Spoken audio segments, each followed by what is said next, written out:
some of the best CEOs, they're very aware of both the value add a team member is bringing in their perspective, but also the potential pitfalls and dangers. Being able to get everyone's views together is really important, but also being really clear people from day one, is it a democracy or not? It's okay not to be a democracy. Welcome back to Mission One, the Executive Edge. I'm your co-host, and welcome Gerard to the podcast, returning. Great to see you back, Dan, and we're recording this just after Thanksgiving. How was your Thanksgiving, Dan? I'm curious to hear. It's great. Lots of time off, lots of football. If you're a client, it wasn't a lot of time off. I worked. And that's American football, we presume. American football. Yeah, American football. I try to catch the Premier League and La Liga games, but they're always at random times. I'm not great with it, but I wish I could. But yes, American football, college football. My school is predicted to be in the playoffs. College football. Which school is that? Give it a shout out to the mighty Oklahoma. Yeah, University of Oklahoma. And Gerard, we need to go back. We got to make another game one of these days. Yeah, so you can come for the national championship. In strange coincidences to our listeners, Dan and I both managed to book independently attending the same college football game in Oklahoma. And given I live in Farnborough, UK, that is quite some strange coincidence. So we actually met up at the game, which wasn't planned, in the middle of Oklahoma. So there we go. Great. Well, Dan, we've had a couple of guest episodes, and now we're returning to our format of going through the nuts and bolts of executive search. How do you get the best jobs? We focus a lot on perhaps the candidate experience, and this week we want to focus more on the hiring experience or the hiring manager. Dan, what are we going to be covering today? This is the start of a mini series on, best in class practices, how to run a hiring process. This is for hiring managers out there, or someone thinking about hiring for their team, if they have a team or building a team, that kind of thing.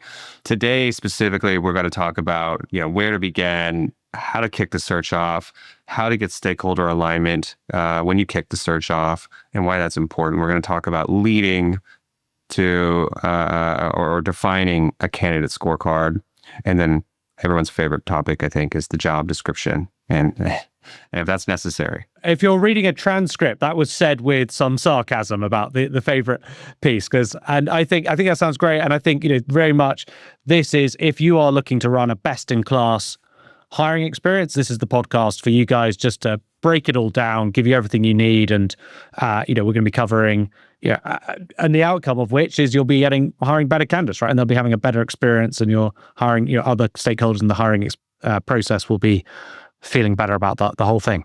What, step one, kicking off the search, what does that mean to you? Like, what do you think about when you think about kicking off, starting a search? So when I think about kicking off a search, I like to think about, okay, what is the problem that you're solving for? And like a lot of questions, that has a number of different levels to it. And I appreciate some of this is very obvious, but it's worth stating because my observation is, again, the more I work with people, is what is obvious to one party might not be, or might be supremely opaque to another party. And therefore, trying to look at the Rubik's Cube in different ways to solve it, try and really understand the sort of the why of why we're doing this and really dig deep is a good place to start. We talk a lot about articulation of this as well, and clear articulation and communication. So I think it's about getting the relevant stakeholders together and thinking and really probing again and again, okay, what are the fundamental things we are trying to solve for in this role? Dan, what would you say to that or add to that? I absolutely agree, right? It's first and foremost, what are you solving for, right? You are hiring for your team or building a team. It's an opportunity to think about, for this role and from a first principle standpoint. If you're replacing somebody, it's an opportunity to think about, does the shape of the role change, right? If you are hiring net new, it's an opportunity to think about the person you need here, today and in the future as well, right? So clear articulation of that.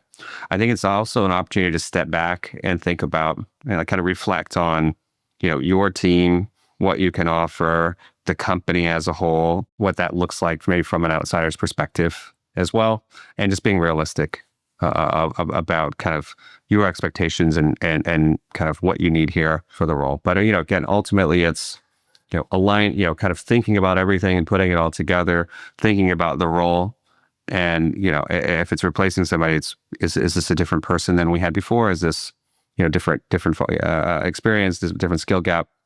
Or is this essentially hiring this, exactly what you need? But just an opportunity to think about everything and take a step back. I think that's right. So that ability to strategize, I suppose, that ability to talk about, to step back and think is critical. And just as a observation we have is, and we might talk about this on the JD as well, but there can be a bit of mission creep, right? In terms of you get a load of people together and they start throwing in everything, right? Like, what do we need? I suppose the danger of that is all the sort of the warning, and all our advice comes with the warning, I think, because you can take it too far or be naive in its application. And if you start saying, okay, what do we need, and get everyone together, and you've articulated like 100 things, they go, oh, they need to be great at this and that, and align with all these values, and it'd be great if they can, they've already grown a company from 1 million to 200 million before, and I think is your job as a hiring manager is both, as we've just said, like one level, it's to go out there and articulate what everyone needs, but then also edit that or redact that back to, okay, what's creeping in here that's extraneous? Because we'll tell you now, if you don't know, hiring is hard, right? Like, well, hiring is I like to say hiring is easy, but hiring good people is tricky, right? Or the right people. And I think that is the other piece of this, is that refinement, and you've got to have that judgment and that confidence. And if you don't have that, probably I'd say pause until you do, right? Pause, find someone to talk to, have a weekend to reflect. If you're burned out, if you're in Q4, close to delivery, all the rest, that's okay too, to just slow that down until you're really satisfied with, okay, we've got a great cornerstone to build from. Dan, have you seen that? I think where maybe people want, I think you're talking about, but like asking for the moon a little bit, as we might say in the UK. Everyone's hoping to get the world-class person who has done this job successfully time and again. I can come in and replicate that, but that may not be interesting to that person today, right? So you're thinking about, what you need, and also what kind of person you can get who is, this role would be compelling to. And sometimes it's the person who's been around and done this before. Sometimes it's the person ascending to this, and this is the next move in their great career to the next thing as well. So it's, I think, opportunity to be realistic. What can you get? What is the market going to say? And you'll figure that out as you get into the role. And it's aligning the stakeholders to this as well, right? Because there'll be a broad group involved in the decision process, or if you're a startup, maybe just one or two people involved in this process. But getting people aligned towards what you need for the role in the early days will save you a lot of pain down the road when you're trying to hire somebody and then they say no, and they veto that later. I think that's a great point, Dan, of asking yourself, like, are you ready to kick off the search, right? Like, are you clear about what you can attract? And it might be, and there's two ways of doing this, because you can say, look, we're going to kick off a search, and then that will be the research almost, and you're going to iterate from that, which can be an approach that can work, and some people think like that. But equally, you also want to say, it's okay sometimes to say, okay, well, actually, I've talked to everyone, I've looked at all the data, and I don't feel I'm ready to actually, I don't know what's going to solve this problem, or I don't know the right kind of person. So is there an interim step, right? I mean, sometimes we get asked by clients and we say, do you want to meet a few people, right? Do you want to meet a few archetypes of a candidate? Because you could get, Dan's articulate here. Classically, people say, like, I want the person who's already solved this before, right? Like, that is a very obvious. However, sometimes if it's a slightly novel problem, if it's similar but slightly novel, or the reality is actually the person who solved this before, maybe they're not the same stage of career, they don't have the same energy or whatever it is, right? Like, do they want to do another turnaround, right? Because that could be a lot of work, right? And energy, and are they a bit burned out from doing that? Versus, do you want the up-and-comer who's got all that capability, who can solve your problem really well, and is actually going to do it better than someone who's coming in with that track record of success? So sometimes you don't know the answer to that. And it's okay to say, look, what I really want to do is speak to 3 people from these companies I think are really good, And then I'll be ready to kick off search, because I might talk to all those people and they'll say, oh, we had exactly the same problem and we never found a solution. And actually it's a really thorny problem of this. And you go, okay, well, that rethinks your whole approach to the hire, or the way you're thinking about a problem. I agree with that. I think absolutely meet some archetypes if you can, right? Get some early data points as you're thinking about the role in the search, because that may change your viewpoint and that may save you many hours down the road, and save potential candidates many hours, because you're thinking about a pivot, and you could do that sooner rather than later. I think if you can, bring a stakeholder, an investor, somebody into some of those meetings as well, so they have a viewpoint and have some data points as well, so you're not getting your best candidate in front of them for the first time, and then they want to see other people, and you lose that person because of the timing or what have you. Best advice is get stakeholders involved early, early in the process, from kind of moment one where you're thinking about the shape of the role and you're trying to articulate and get everyone on the same expectations. Gerard, I wanted to ask you, because I feel like this has come up, and you have a great way of coaching candidates, our clients, around this. But how do you think of the stakeholder group, the stakeholder cohort, if you will? How do you think about including subordinates in that? Like, what should the stakeholder group look like? It's good to remember that everyone is going to have a different view on the hire, right? So there's both the element of that advice being valuable, but it goes back a bit to what I was saying earlier, but it's not necessarily the right view on what's going to solve that problem. And again, I think this is all things we instinctively know and think about, but it's sometimes worth really drawing out into the open. Is someone feeling threatened, right, by this hire being made? Are they worried about the impact on their job? Are they actually very keen to bring in change, but a very particular type of change that they think, should be driven in this person coming in? Some of the best CEOs, we've both seen this, right, Dan? They're really on this, right? They're very aware of both the value add a team member is bringing in their perspective, but also the potential pitfalls and dangers. And being able to get everyone's views together is really important, but also being really clear, people, from day one, is this a democracy or not? It's okay not to be a democracy. It's okay, however you want to phrase that with your team, but to say, look, just to be clear, the hiring manager is me or X, right? And they are going to make the ultimate decision. And, we're a sports team, not a family, right? Or something like that, right? It's about getting the right person in, and, we might not all agree, but as long as we feel that, we've got enough alignment, we're going to move forward. If you say that up front, right, people know where they stand. I think giving them a clear sense of okay, what am I being asked for? What's my input to this? And also just expectation management of not everyone gets a vote, or maybe they do, but that you might run into other problems there, right? Like, it can be very hard to get a candidate through, a group of 10 stakeholders, right? Possibly impossible sometimes. So I think being sort of realistic about that is a good start. Dan, what would you add to that? I think candidate experience is imperative, especially if you're hiring somebody world class. So getting stakeholder alignment is incredibly important for that the candidate experience, to be great. Please, absolutely do not have subordinates interviewing their potential boss, or giving them veto power. It's good to include them maybe at the end of the process, but do not give them, a veto power, in my opinion, because that will throw things off, and they may have their ambitions of assuming the role themselves, and you lose great candidates. If I can just come in on that, Dan, one piece we often give to clients is that we say, if you're going to have any stakeholder you're a bit worried about their opinions, sit in that meeting yourself, because it's very hard to row back. If somebody says feedback, they're complete culture mismatch, right? And that's their feedback. It's very hard to go against that feedback.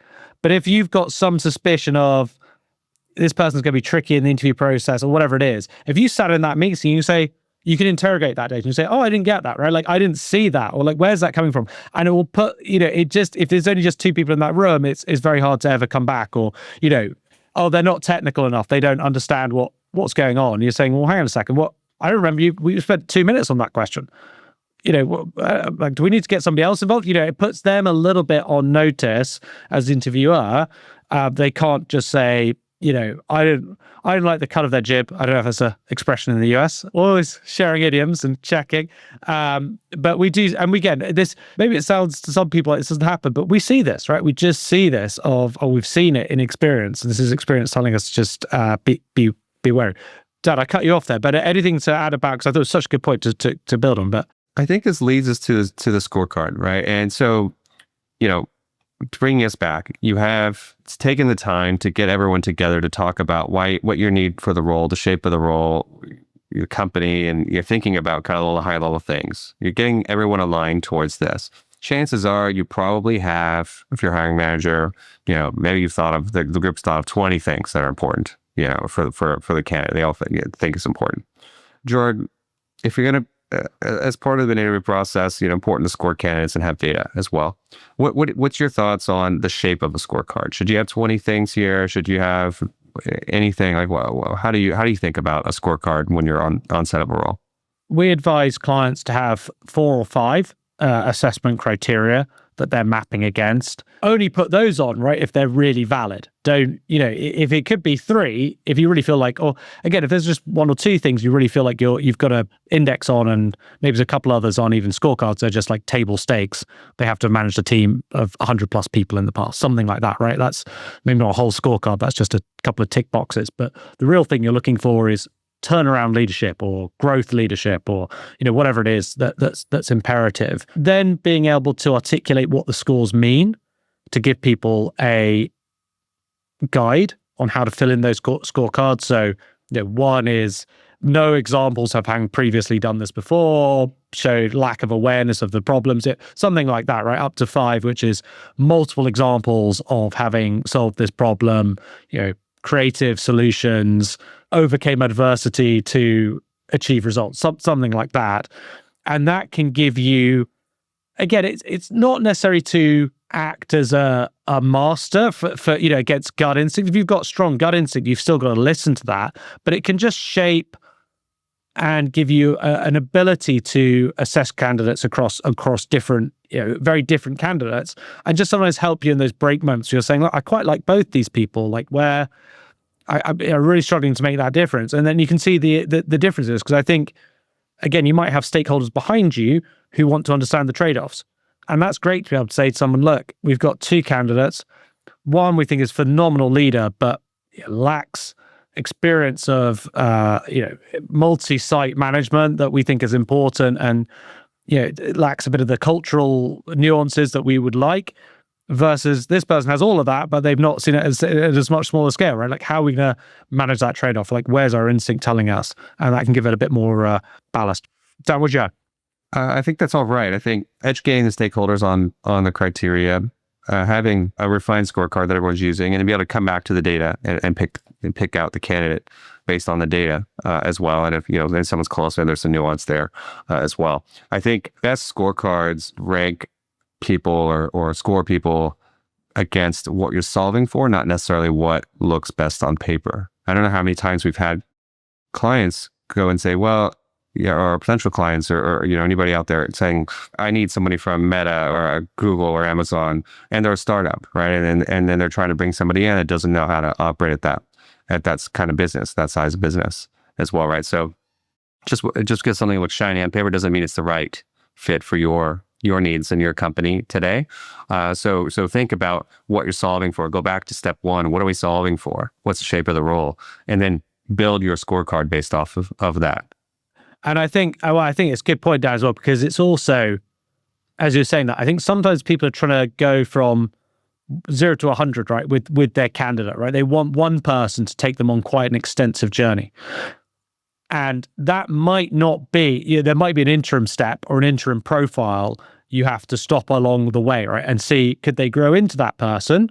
Or are they the person who gets us to, 20, and then the next person gets them from 20 to 50, and then it's another person? Is it 3 or 4 people? Because, again, right, a lot of candidates, they excel in certain environments and they struggle in others. That's probably all candidates, right? Like all candidates everywhere. They could be hugely successful in one company and look completely useless in another, right? They're not a good or a bad candidate, right? It's just, they're just different for different experiences.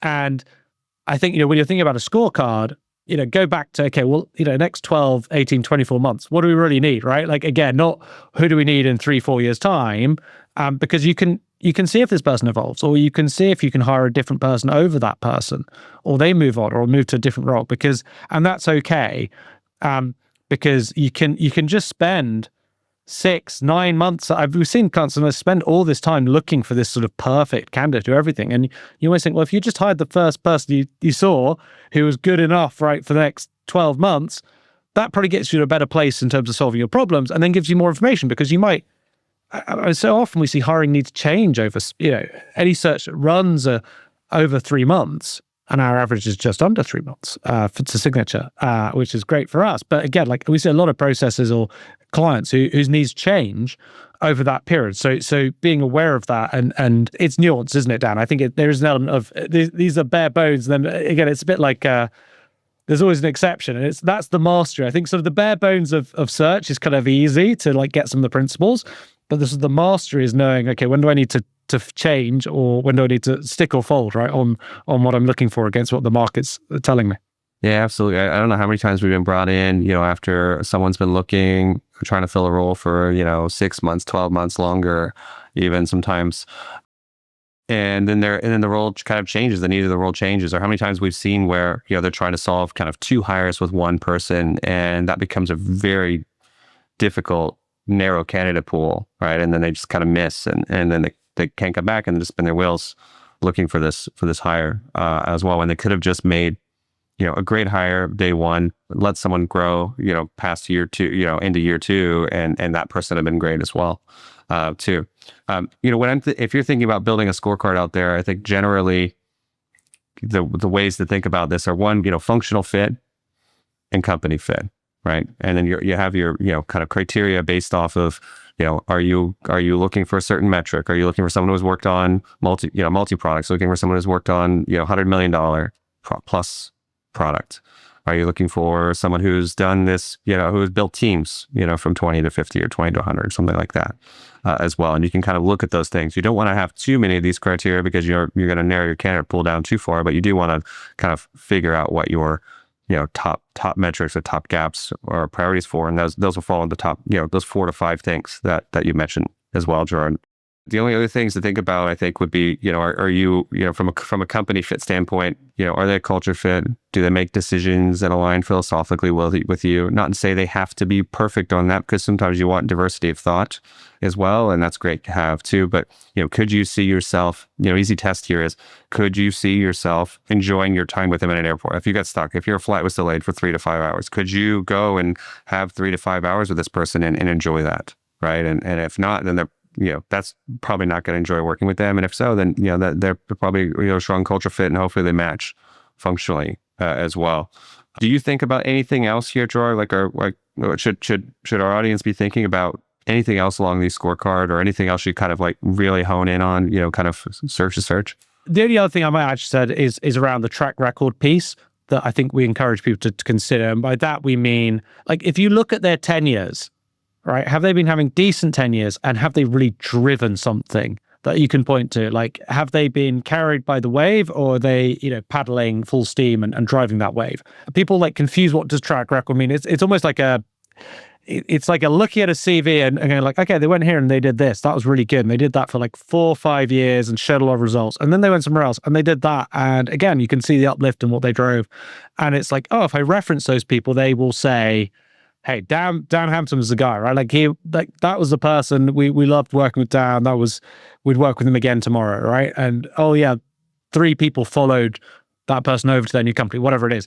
That is a really strong signal. And in some ways, not quite the strongest, but like it really should be a big one. Because again, people can interview well, or people can interview terribly, but they could actually have really good track record and really good results. And you want to hire the person who's interviewing terribly with the great track record of delivering success over the person who interviews really well and has a sketchy, or that's unfair, but like has a less concrete series of demonstrable successes. And again, I think the more you hire, the more you get very sensitive to that. Some of this, you're talking about there, Dan, the beer test as well, we will be covering also in, I think, later in the series, right, in around assessment and how to ding to that. I would ask you a question about job descriptions, JDs. Candidates used to always ask for them. Now they don't always expect them. What do you think about the JD? Is it still, the job description, is it still in vogue? Is it still necessary?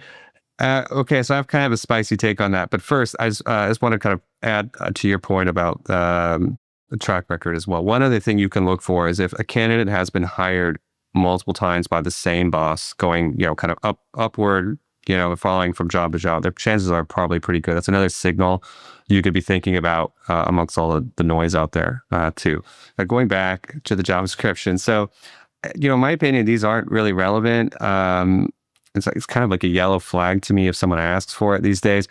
And maybe that's just for senior hires. I just feel like they're not really necessary. I do think they're necessary for junior roles because, you probably need to market the role, right? And a junior person is going to really be interested in kind of the 20 bullets you've written about the job description or something like that, or that kind of thing. But maybe if you're a startup for senior roles, okay, that's probably important, right? Because you need to market the role and they don't know your brand, right? But if you are an established company out there and you're trying to hire somebody world-class and, they probably should know who you are already. And I don't think you need a job description. I just get a yellow flag if a candidate asks for it because I just think, well, okay, you should know. Like, this is a conversation. You should know. What's your take on that, Gerard? I would, and I'm curious to our listeners because I have a different view than that. I think putting as a yellow flag to me is too strong. Right? I think it's a reasonable request, and I mean, if nothing else, you're looking for any intel, right? I think strong candidates are always trying to gain a sort of an edge, right? And they're always thinking about, okay, how do I gain every bit of information I can? And it's a reflection of something about that company. Whatever they've written in the job description, you don't have to read it literally, whatever it is, right? That they've sat down and written that document and somebody signed off on it. So that's a signal about something. I think it can be wrong to necessarily just take a job description at face value and say, well, I do everything on the job description, therefore, like, I'm a good fit. But it can also be a good way of communicating interest and being prepared for an interview. If somebody says, hey, on the job description, I noticed this, can I check that? Okay, if they really show the sort of the consideration of going through that, I think it can be a powerful way of just checking with the hiring manager, right? And saying like, hey, you put this in the job description. I thought that was odd, because I didn't think you need that, right? Like, that could be a conversation time. They either go, yeah, that's a good point, or actually, no, I have a differing view, right? Like, it can be so I think it can be helpful. I do agree with you for senior roles, but maybe because what we've been talking about, job descriptions, I think, just quite low quality in actually how they're constructed. Often a job description is a little bit generic. Again, I worry about them in the age of ChatGPT, right? Like, who's been tasked with like, okay, what's generate a job description? And it's going to pack a load of stuff in there. So it's quite easy to get like a volume on a job description, which is packed with a load of generic stuff, which can sort of hide actually A, the crux of what you're looking for, and B, the fact that, again, at a senior level role, there's a lot around collaboration and partnership and shaping out how to be successful. And I think, when you're really hiring the best people, if you're hiring the best person or like really top talent, you should be flexing to try and get that talent in. That's at least my view. You should be flexing to go and hire the very best people you can who are going to solve your problems, obviously. But if they say like, oh, well, I need to have this or that, you want to hear that, right? And you want to at least interrogate with that then, because you might say, well, actually, okay, why don't we bring marketing under your team as well? Or why don't we bring this, it doesn't work for you like that. That's a really interesting solution. So I wonder if we should rejig the role to solve the problem, because the candidate you're bringing in hopefully has a better idea of how to solve a problem than you do, right? Otherwise, you don't need them. So I think at a top level, it's certainly not a red flag not to have one. I don't think any candidate should be worried if a JD doesn't exist at a senior level roles. But I still think it's okay to ask, unless you're talking to Dan, in which case don't ask is the takeaway. Well, I mean, there's another also negative here with job description is that one, they'll be passed around. Two, you may not want your senior role advertised like that, right? Like, you may not want your competitors to know that you're out there hiring for a specific role, right? And that that could give them a leg up. That could give them an idea of what you're building, what you're doing next. And strategically, I don't think it's super important. So I think senior candidates can have a conversation with the hiring manager, the CEO, investors, and understand that, and in some level for a senior candidate, the role's a little bit tailored to them, right? If they've owned product and engineering in the past, and there's a role for a CPTO, then the role sometimes morphs into that, right? I think if if they've owned multi-products, maybe there's a chance to shape the role around in that way. So aligning, kind of putting yourself in this box of a job description for senior hires, I don't think is the right way to go, but people have different opinion. But for junior roles, it's incredibly important, I think, because you want people to be aligned towards, solving the need of that role, that day one and in the future, and you want to be able to come back to that if they aren't as well. So from an HR standpoint, I think that's important. But for senior roles, I think you could be a little more creative. But Dan,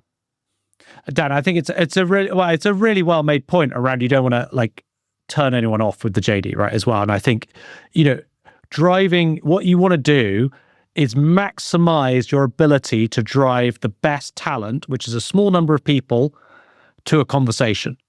And that has got to be your point one, right? You've got to get them to a conversation. So if a JD is going to put some people off, or you're putting stuff in writing and they see something, it could be a quick, I didn't like that, so I stopped reading, or I and it could be a miscommunication, it could be an error, it could be something you would flex on, so there is, you're right, there's a danger of putting something into writing there that could turn someone off. And I think that could be for very senior roles, and particularly if it's going to be, you're going to have to focus on great talent over an exact experiential match, which I think you should do, then that could be a good warning sign not to put a JD together. So you haven't got any, it's don't read the JD, go talk to the hiring manager. Don't, and push people in, that way. So to recap today, right? So we talked about the kickoff. We talked about, where to begin, how to align stakeholders to this, why that's important. We talked about the scorecard, kind of how to set this up, how to use this throughout the interview process as well, and why that's important, and that can help you make the decision one way or the other. And we talked about kind of the job description and the need or lack of need for one, depending on who you are. And, in future podcasts, as we mentioned, this is part of a series. The next subsequent podcast, we're going to talk about kind of how to go to market here, essentially, in terms of how to research, how to figure out which candidates to approach, how to find those candidates at some level. We're going to talk about the criteria and maybe some creative, kind of creative thinking around this as well, because it's not every candidate is going to be obvious on paper. We'll talk about how to outreach. We'll talk about best practices around referencing and compensation and offer and then onboarding and those kinds of things as well. One thing to add, Dan, is we've been told by our producers to say, please do subscribe, sign up. We get lots of views and listens, but not everyone is a subscriber yet. So do remember, it really helps us out. And if you want to leave comments as well, or directly messages about anything you dislike about the podcast, that helps us immensely as well, just to plug, as our producers tell us to. Okay, anything you like, send to me. Anything you dislike, send to Gerard. Yeah, I'm happy with that. I love the criticism more. It makes me feel more reassuring that people are being honest with me if people are criticizing me. Absolutely. Well, thanks everybody for joining. Please like and subscribe. We'll look forward to getting another one out hopefully before the end of the year, and happy holidays if we don't see you after that. Thanks. Take care, everyone. That's another episode of Mission 1, The Executive Edge. If you found this valuable, hit subscribe and leave us a review. It helps other professionals discover the show. Have a question about executive hiring or want to share your own experience? Reach out on LinkedIn or visit mission1.io/podcast. We read everything, and your stories often inspire future episodes. The Executive Edge is brought to you by Mission 1, where we specialize in placing senior leaders at tech, entertainment, and AI companies. Learn more at mission1.io. Thanks for listening, and we hope to see you again soon on The Executive Edge.